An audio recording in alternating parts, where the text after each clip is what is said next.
The war between Ukraine and Russia took on a whole new dimension in May when the Ukrainian forces started the first phase of the big offensive with powerful missiles and equipment. The Ukrainian army, under the leadership of the Azov regime, launched intense attacks on Bakhmut and its surroundings, as well as all southern cities, with the British handing over their Stormy Shadow ballistic missiles to the Ukrainian army. Ukraine's southern front lines turned into hell for the Russians. Airports and seaports, with Russian troops in Mariupol and Berdyansk in Crimea, have become centers for strategic air strikes, drone flights, and missile launches. Trench clashes are taking place in cities in Donetsk and Luhansk, such as the Ukrainian and Russian forces. Bakhmut, Marinka, Solder, Kremenna, and Stodhof. A few days ago, a Wagner-affiliated source reported that the Ukrainians had crossed the river channel at Kaliska, blew up the river bridges, and continued to develop the second offensive line. According to some intelligence reports from the region, the Ukrainian forces destroyed this river bridge and expanded the offensive area in the city. When the Russians left the front lines in Kosivka, information about when the Ukrainian forces seized the underground canals and destroyed the river connection bridge in Kalisko was shared by the Ukrainian army. In these attacks, Ukrainian fighters from the 80th Assault Brigade also destroyed Russian ammunition depots with unmanned aerial vehicles. In addition, Ukrainian artillery or mortar crews crushed Russian positions 500 meters south of Kaliska. Despite the destruction of the bridge, the Ukrainians crossed the canal and approached the Russians, taking them by surprise. They successfully controlled positions on the other side of the canal in Kazivka. This was a very important situation for the Ukrainian forces because this meant that the Ukrainians would further their plan to swallow Kharkivka from both sides. The Ukrainian forces had almost smashed the bridge in Kazivka and managed to siege the Russian soldiers from both directions by seizing the underground canals and bunkers as the Russian army lost the opportunity to transfer its troops to Bakhmut. Although until recently, the Russian army actively used the only road to Bakhmut to evacuate the wounded, transport ammunition, and additional forces. Now the situation for the Russian army has become extremely complicated. The bridge over the Siversky Donets Donbass Canal onshore SVR connected the only road to Bakhmut. But now the Russian army cannot use this road. The reason is that the bridge on the shores of your Bakhmut highway was blown up. This could accelerate the process of transferring Bakhmut to the control of the Ukrainian armed forces. At the same time, several thousand Russian military personnel and Wagner mercenaries may be surrounded by the Ukrainian army. A prominent Russian military analyst said the Russian forces lack the organization, fire support, coordination, and training necessary to defend Bakhmut flanks. The analyst also complained that Russian forces allowed the Ukrainian army to drive an infantry fighting vehicle to the Russian front lines in Kazivka for 15 minutes. This was a very important detail for the execution of a successful offensive operation. As mentioned earlier in Kaliska, there was a wide network of ditches on a hill surrounded by two small forests that formed an extremely strong fortification. Ukrainians dominate these areas for now. Meanwhile, Ukrainian drone operators from the 5th Assault Brigade focused on the opposite side of this area, namely the Russian positions in the forest. The footage showed how they destroyed a Russian mortar position and an ammunition depot. Ukrainian warriors, apparently on the verge of the main Russian fortifications, were waiting until other troops attacked Kazivka from the north and south. In this way, there was a high probability that the Russians will leave their positions for fear of being trapped. Ukrainian forces are unlikely to relinquish their advantage in this region. That's why the attacks continue at full speed, because undermining Russian defense capabilities here is a top priority for the Ukrainian military. To this end,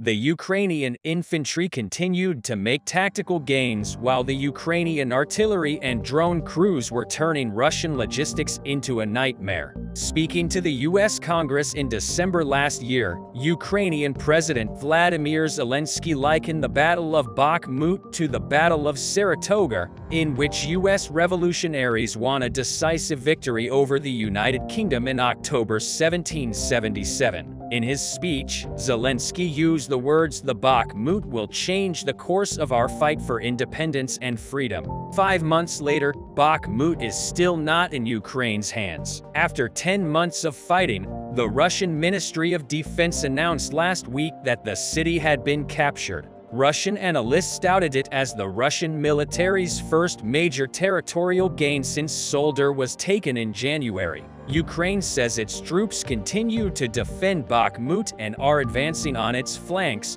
denying at every opportunity that the Russians have completely captured Bakhmut was a much-needed victory for Vladimir Putin's Russia, which declared war on Ukraine in February 24, 2022, after a series of setbacks late last year when Russian troops were repulsed by Ukrainians from the north, eastern Kharkiv Oblast and the southern city of Kherson. The Russians already have control of all of Luhansk, and taking Bakhmut would potentially allow them to target other major urban centers in Donetsk, such as Kramatorsk and Sloviansk. For Ukraine, which is preparing for a major counterattack, the loss of Bakhmut baby is a setback, but it does not mean the end of the road. Unable to achieve its goals in its first attack on Ukraine, Russia seems to be learning from its mistakes on the battlefield as their conflict turns into a war of attrition. Russia's battlefield tactics, coordination supplies, electronic warfare and air defense have improved,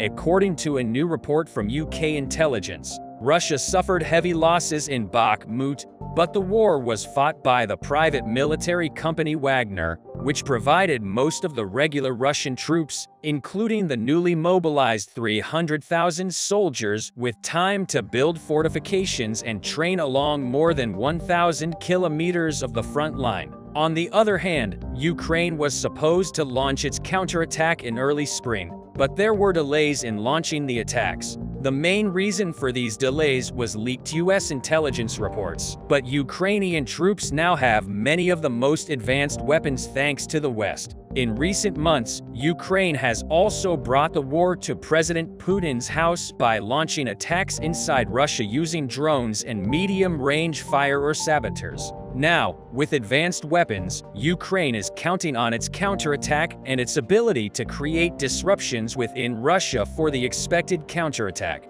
The Ukrainian army is augmenting its inventory with US-made Patriots 16 fighter jets, MiG warplanes sent by Poland, Challenger 2, Leopard 2 and Abrams M1 tanks, Shadow Storm missiles and countless ammo and bullets. Of course, in this process, since Ukraine's Western partners, especially the USA, did not spare their support for the Ukrainian army, the chance of success of the expected counterattack is increasing day by day. What increases this chance of success the most is that the Ukrainian army has recently attacked Russia's supply lines and ammunition depots. The Ukrainian army is aiming for an easy victory by cutting off the logistics of the Russians, leaving the Russian army officially bare on the battlefield, which is already short of weapons and ammunition. But given the overstaffing of the Russian army, the Ukrainian army's ammunition supply will have to be constantly replenished at an above normal rate. Here, too, Ukrainians' Western partners will step in, and fulfilling the promises made to Ukraine will become a priority. Ukraine will have to quickly regain its territory to survive its failure at Soledar and Russian domination in Bakhmut. Russia, on the other hand, will try to take advantage of the momentum created by acquiring Bakhmut, with both sides determined to continue the war. There is no hope for peace or negotiation on the horizon. The pro-Ukrainian insurgents operating inside Russia have dealt a major blow to Vladimir Putin. The ammunition and fuel train sent by Russian leader Vladimir Putin to Ukrainian territory was destroyed by the Ukrainian army with the explosion of the train. The Kremlin was put on red alert. Recently, The operations organized by the Ukrainian army against the occupying Russian forces have attracted a lot of attention. The Ukrainian army has started to target the supply routes and ammunition depots of the Russian forces with this strategy it has implemented. When the Russian army started to occupy Ukrainian territory on February 24 last year, many pro-Ukrainian resistance organizations were established. These resistance organizations organized many sabotage attacks against Russian forces on Ukrainian territory. These acts of sabotage inflicted great losses on the Russian army. The largest region where these pro-Ukrainian resistance organizations have been active has been the Crimean Peninsula. As it is known, many minority citizens live in the Crimean Peninsula. The majority of these minority citizens were forcibly recruited into the Russian army through partial mobilization and sent to fight on Ukrainian soil. However, Putin's move brought with it many problems. Although Crimean minority citizens showed great resistance not to fight against the Ukrainian army, minority citizens from regions such as Dagestan, Crimea, and Chechnya continued to be recruited. However, after a while, these minority citizens formed resistance organizations among themselves and inflicted great damage on the Russian army. Vladimir Putin sent a large number of troops to the Crimean Peninsula in order to identify minority citizens fleeing the partial mobilization he had declared. The Russian National Guard, known as Rosgvardia, was tasked with searching for minority citizens in the Crimean territory. However, 2 Russian National Guard officers were neutralized by these pro-Ukrainian insurgents shortly after this incident. It was revealed that these pro-Ukrainian insurgents had organized operations against supply routes in Crimea. As it is known, most of the ammunition and equipment that Putin sends to Ukraine is delivered to Ukrainian territory via the Crimean Peninsula. In order to prevent these shipments, these pro-Ukrainian insurgents started to sabotage the delivery routes in the Crimean Peninsula. Now, the pro-Ukrainian insurgents have blown up an ammunition train that Vladimir Putin had specially sent to Ukrainian territory. Before we get into the details of the news, we would like to remind you that we are making great efforts to bring you real news as soon as possible, and you can support our work with the Super Thanks button.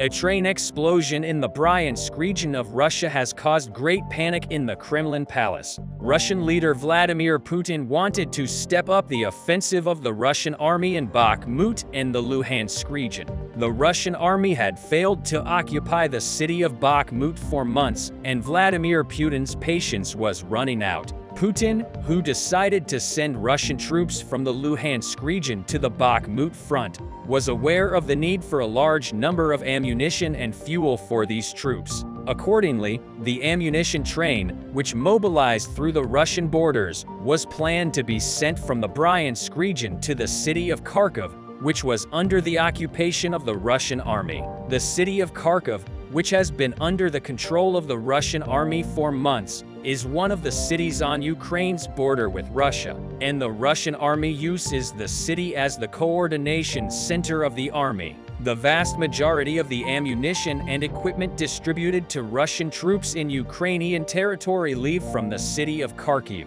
As soon as the pro-Ukrainian insurgents operating inside Russia learned about this strange shipment, they took action. Upon learning that the railroad route was passed through the city of Bryansk, the insurgents planted a large number of explosives on the train tracks. The insurgents who placed these explosives, which can be controlled by remote control, quickly left the area and waited for the Russian ammunition train to arrive, unaware of everything. The ammunition train was trying to pass through the Bryansk region when a huge explosion occurred. When the pro-Ukrainian insurgents activated the explosives, the ammunition train derailed, overturned, and started to burn. The fire could not be extinguished for hours due to the presence of fuel in the ammunition train that derailed as a result of the explosion. After that, a large number of fire brigades were dispatched from the surrounding areas to extinguish the fire in the train. Due to the derailment of 7 wagons, the fire spread further and the flames reached meters high.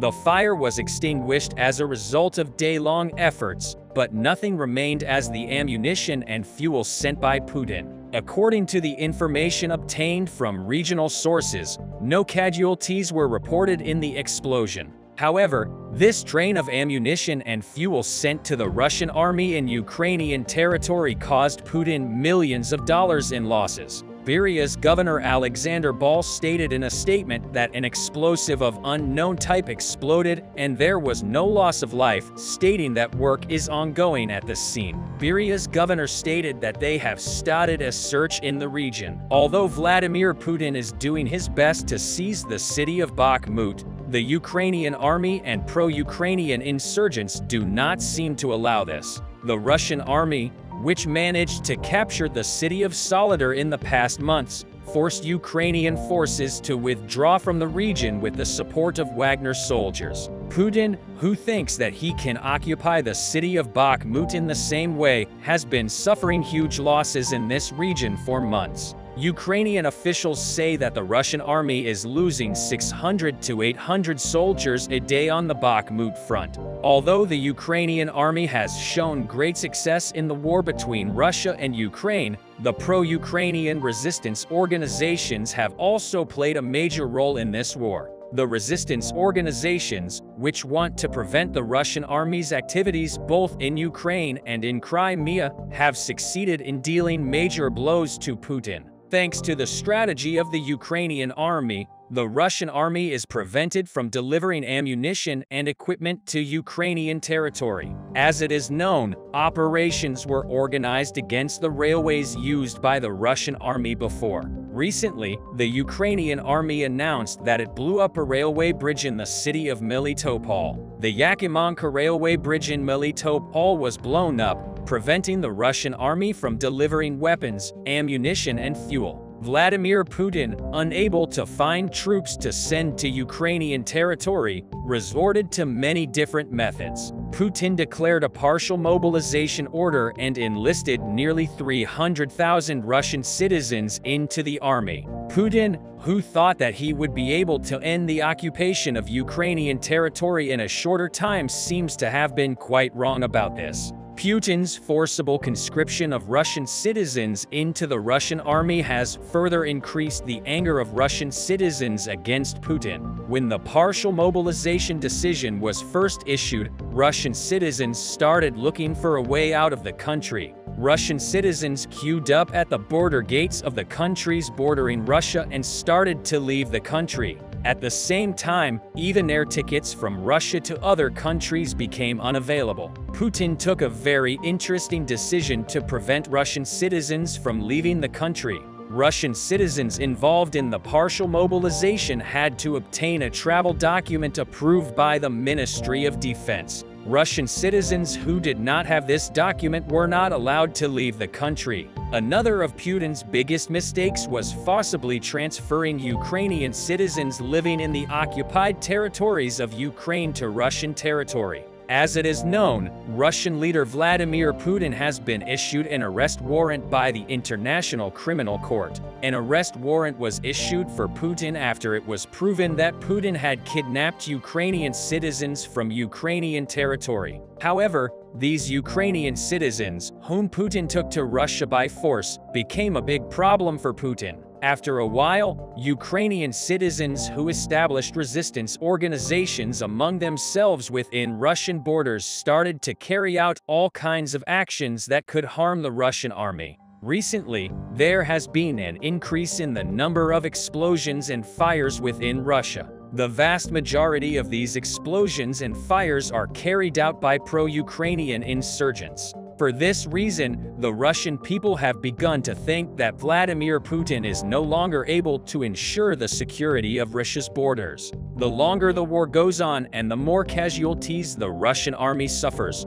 the more anger the Russian people feel towards Putin. In the southern part of the Donetsk region, the battle for Marinka intensifies. Harsh news came in saying that the Russians, in one thrust, managed to take control over 2 streets, reaching the main avenue that splits the settlement in half. The head of the Donetsk People's Republic announced that 80% of the settlement was taken. adding that the main defenses were breached and that soon Marinka would collapse, causing a chain reaction and collapse in Krasnohorivka, Novomykhailivka, and even Volodar. However, the Ukrainian defense line here is still far from being breached, and here is why. First of all, the Russians did not establish control over 80% of the settlement. Geolocated footage confirms that the separation lines goes through Druzhba Avenue, which implies that the Russians control slightly more than half of the village, 55 to 60% maximum. Secondly, the projections of the collapse of Marinka were based on the fact that the Russians took 2 streets in one day, which is why some Russian analysts said that Marinka would fall within 5 to 7 days. But such tempo is not representative of the average Russian pace of advancement, which is confirmed by the fact that the Russians have not gained any ground over the last 3 days. Thirdly, even though the Russians managed to establish control over 2 streets in one day, it was only because the Ukrainians decided to retreat from these blogs to avoid crossfire and minimize the losses. This is because in the northern part of the region, the Russians established control over this triangle, which allows the Russians to have total fire control over the whole avenue. This is a unique situation that will not work very well in other parts of Marinka. And if we look back, we can see that it took 10 months for the Russians to establish control over 14 streets. So the Russian progress here has been plotting. At the beginning of the war, the fights had been taking place around Tarakhon, which implies that the Russians started by controlling 5 to 7 streets. This means that in the first 10 months of the war, the Russians established control over an additional 40% of Marinka, and right now they have 40% more to go. If the historical trend continues and the main fundamental factors do not change, the Russians will need another 10 months to establish full control over Marinka. And the main fundamental factors will not change. As you can see, Marinka receives supplies and reinforcements directly from the back. So the Ukrainians in Marinka have a short-paved road that connects them to Georgievka. Speaking about supplies, some sources say that the fall of Marinka would mean that Krasnohorivka would lose its supplies and become an easy target. But as we discussed yesterday, the roads between Marinka and Krasnohorivka are not used anyways because they are too close to the front and there are many other ways to receive supplies. On top of that, due to the geography, the Russians will only be able to attack Krasnohorivka in front, which is arguably even stronger than Marinka. So big frontline shifts are not expected here. Somewhat the same can be said about the southern part of the front line, although here, to be honest, the situation is more problematic. Firstly, almost all supplies in this region go through Kurakova, so the loss of Marinka means little to Novomykhailivka from the point of view of receiving supplies. On the other side, Novomykhailivka becomes more vulnerable to flank attacks. In fact, the Russians are already trying to leverage the southern part of Marinka that they control to conduct attacks on Pobeda. If the Russians take Pobeda, then the Ukrainians will have more problems as the fields are very wide. The Russians may open access to many settlements from the flank, and even though they would not be able to storm the settlements in this way, they would still be able to fix Ukrainian troops.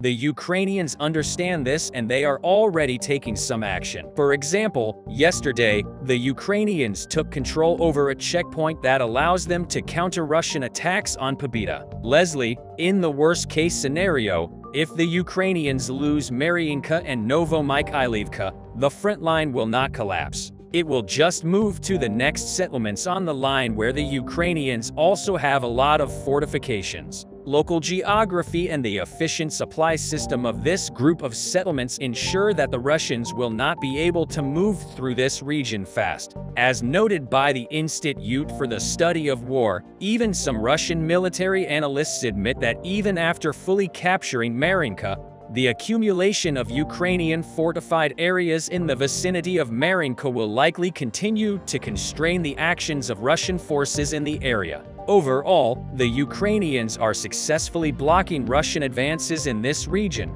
and the Marinka group will not collapse anywhere in the near future. Recent Russian advances inside the settlement stem from the tactical decisions of the Ukrainian command, not the breach in the defense. And so far the Ukrainians are effectively countering all Russian attempts to establish control over the fields.